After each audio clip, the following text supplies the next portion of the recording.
Forgive the appearance, y'all. I'm sick as fuck. So yeah, I look like shit right now. So we talked about the pros of being a male with a high body count. Now we're gonna talk about the cons. That's right. Okay. So, fuck, let's begin this. All right. So number one,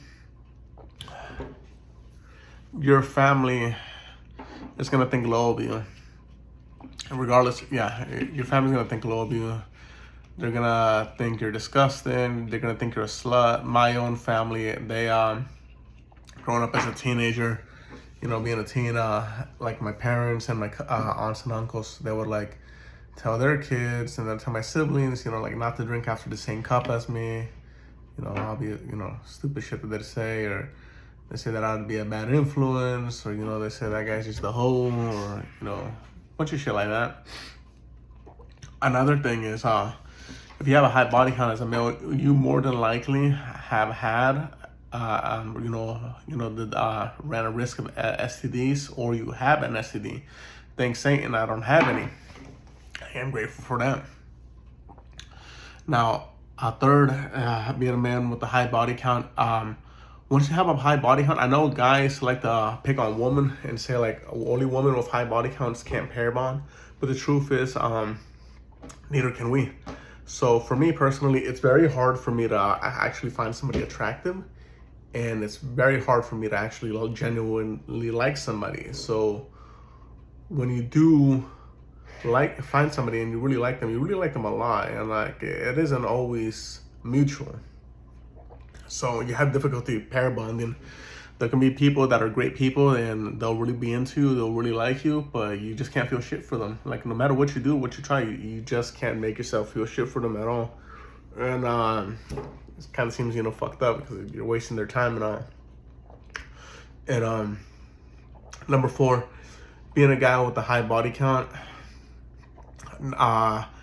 your friends talk shit about you. Yeah, they do.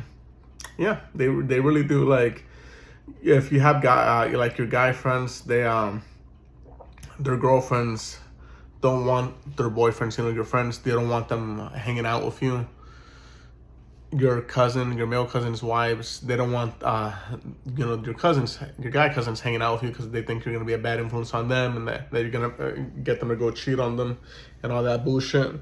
Then your guy friends, they think that they can't trust you, that you're gonna make a move on their old lady or some shit like that. Well, no, we're not like that. I mean, some other guys might be like that. Personally, I'm not like that. I am respectful.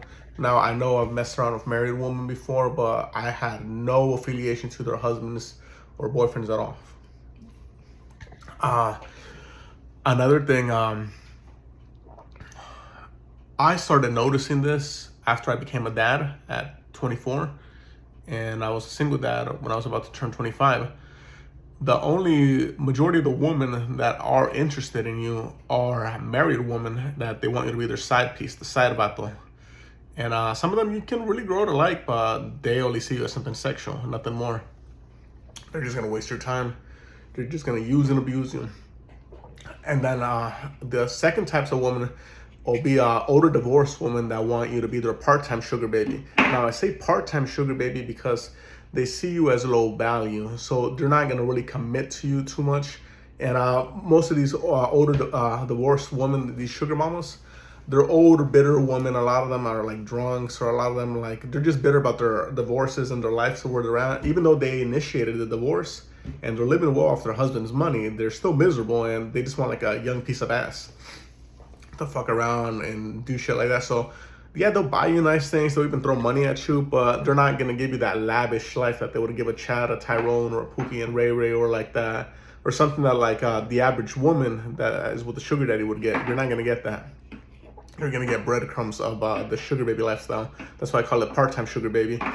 Now, the third woman, surprisingly, I was surprised about this because but it's been happening a lot lately to me, and it happened in the past as well. The third type of woman that are gonna gravitate towards you a lot are lesbians. Yes, I said lesbians. Both kinds of lesbians. The feminine one and the butchy stud ones. Now, they're gonna wanna use you as friends with benefits. I don't really understand why this happens. But it starts off like I guess like a friendship. Men and women can't really be friends, and I can make a video on that later on. But yeah, so they just started off as a friendship, and then they come on to you. They come on to you. They make moves on you, and a lot of times they're married. They got a wife at home. These are lesbians. They got a wife or a girlfriend at home, and they're like messing around with you, and you know it's a fucked up situation. But it's again another side piece. But instead of for a married woman, it's for the lesbian. The only one out of those three that I have truly felt that genuine did have somewhat of, you know, like, I don't want to say love, but did care about me or like me, were the married woman. The married woman would, you know, like, they give you a piece of their heart and mind and shit like that. Now, the sixth con of being a man with a high body count is you're very likely to be, you know, like to be unfaithful. Like, I know I said it like in the other video that if you have a high body count, you're likely to be unfaithful because you get rid of the temptation. So that temptation of wanting to be with a different woman, that's all gone and all that. But like for some men with high body counts, I'm gonna talk about later. Like there's about three different kinds of men with high body counts, and like the ones that are very likely to be unfaithful is because they're sex addicts. So they can't commit to just one woman. And another thing, being a man with a high body count, we all have an addiction, like whether it be a sex addiction we've battled with in the past, drug addiction, or alcohol addiction. I've talked about some of mine in recent videos. I've, you know, been sober, gotten through them. But society will always know that. Another thing is, like, I'll give you an example. So like, woman will only see you as something sexual, somebody they want to fuck and not commit to, not or hang out with, not like invest in like emotion or anything at all. Like the last several girlfriends I had, they told me when they first saw me, they felt love at first sight, but then they said it wasn't love at first sight. They just said, this guy looks like he can fuck good. This guy looks like he's really good at sex. This guy looks like, you know, he's had a lot of sex. That's the first impression they got of me. They didn't think like, oh, this guy looks pretty cool, or like, I wonder what this man is into, or, you know, like, none of that. None of that at all. They don't give a fuck about you. Another thing is, being a man with a high body count, you more than likely have kids with multiple women, or you have kids. Now, there's some guys that don't give a fuck, so they don't give a fuck, so this doesn't pertain to them. But if you're like me and you give a fuck, a lot of those kids, you know, like, thanks Satan, I got custody of my kid, but a lot of those kids, they'll be like, Daddy, why don't I have a mom? Like, why do other kids have a mom? Or like, why do they have a mom, me and daddy, that live at home, and we don't have that? So your kids are pretty lonely, and like, they long for something, for a mother figure that you cannot provide for them. And that is your fault, because, you know, again, society sees you as low value, women see you as low value, not somebody they want to commit to or like be with long term. They just want to fuck you. And sometimes you end up procreating when you fuck. You know, that's the risk of having sex. And that's where these kids are made of. They're not made from love and unions. They're made out of lust. It's disgusting. I'm ashamed to say it. I don't give a fuck though. I love my children, and I'll always be there for them.